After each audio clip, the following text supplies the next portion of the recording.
I owe these people like my full heart into the business because, you know, they gave us their money. They trusted me and they trusted my former business partner with, you know, their last 50 grand or 100 grand or whatever it was. So I felt like I owed it to them to do extra to make sure I returned their money. And it was very stressful, you know. Nights, weekends, Yeah. holidays. Holidays, yep. Middle of the night. Christmas, and you know, hospitality industry is 365 days a year. Your campgrounds And are you're open busy on when Christmas. other people are doing stuff you want to be doing. You know, Thanksgiving, people rent your Airbnbs on Thanksgiving, on Christmas. So, you know, like it's a 24/7, 365-day job. So you're living this life, and not only are you doing that, your partner is your boyfriend. So y'all are kind of always on with this topic, and neither one of you are ever really off. You're kind of been going in separate directions because he's running acquisitions, you're running operations, and so what happens? It's hard for us to have a line, right, or a boundary, right? The lines for relationship versus business partnership were very blurred. So that took a toll on... I actually think when people tell you there isn't that, they're lying. Yeah. Because it's impossible.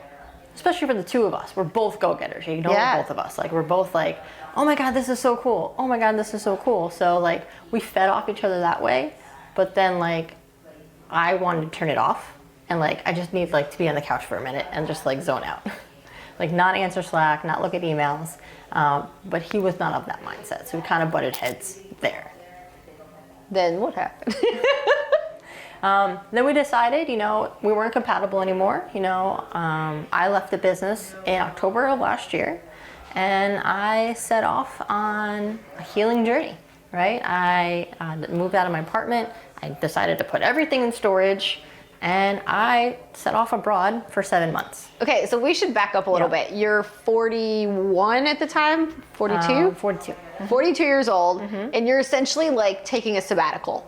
You're like, I wish I would have traveled more in my life, and I'm not getting any younger. Exactly. I'm gonna do this now. I had the opportunity to take some time off. It was almost like a mental break. Like Correct. you almost had no choice but to make a change. Exactly, 100%. I was like literally at rock bottom with stress, and I was like, this, if I don't make a change, this is going to like drag me down.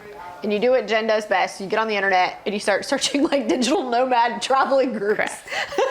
So I started with the digital nomad search, and that took me to co-livings and co-workings. Okay. Right? So where you live. Talk us about the difference. Okay. So you live in an environment so digital nomads, like you may go rent an Airbnb in like Medellin, Colombia, but like you don't have the community aspect. For the co-living and co-working environment, you basically live with other digital nomads, other people traveling the world, bringing their laptop. You live in either a villa or like a hotel. And I'm imagining like a hostel with all people who work remotely. Similar, just like one step above, right? You have this co-working environment where you can choose to go work together with other digital nomads, or you can work from your room. But then they organize activities and dinners, and there's always someone to hang out with. So if you just want to go to dinner, you just throw a chat in the WhatsApp group and say, hey, anybody want to go for dinner? And somebody's usually always down. And I got to take these amazing adventures and visit these amazing places that I would have never thought I would be at. I went to Namibia, Africa. Where was your first stop? My first stop was Rome, Italy. So I was in a little village about an hour north of Rome. And I did 2 weeks there with this wonderful foodie digital nomad community. So like we made gnocchi, and from a chef in Italy taught us how to make homemade gnocchi. I love that. And we went to a bunker, and we went to hot springs, and it was just so much fun. And then from there I went to Namibia, Africa, and you know went sandboarding down a dune and got to see where the ocean meets the desert. Like amazing. And then from there I went to South Africa and Bali and Thailand and Portugal and Morocco. It was amazing. How long total were you gone? It's almost a year. So I did 2.5 months, came back to the US for a month, and then went back for 3 months. Okay, so it's been 6 months. It is like a total of 7 months. Okay. And it's been, because it took you a little while to leave. Because I'm trying to think of when I saw you. I was in Orlando. I left the company at the beginning of October and was on a plane on October 15th. Because you were having your breakup, and you and I were only like 30 minutes apart. Yep. And I'm like, let's take a pole, or was it a pole dancing class? Chair dance. A chair dancing Chair class. I'm like, we need to go to a chair dancing class. This is going to be good for your mental health. I don't know why I thought that was super fun. I don't know why I thought that was going to help, but that's what we did. And we went to fondue. That was fun. Oh, that was amazing. And I'm a sucker for fondue. I don't care how grandma it is. I freaking love it. No, I was in And heaven. so that was October, November? I left Florida at the end of September. Okay, so it was had to be September. So almost a year. Almost a year ago. Yep. And traveling alone wasn't going to heal you, but it was the beginning of your journey.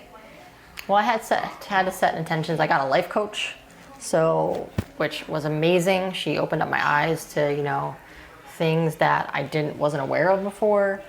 She was, and I was just begging for community. Like when you put your head down and grow your business and like you don't see your friends and don't hang out with other people, you miss that sense of community. And I was really missing that. It was very lonely. It was a very lonely 4 years. And that was, of course, by choice. I put my head down. I chose not to go to weddings and go on the road and, go to our properties.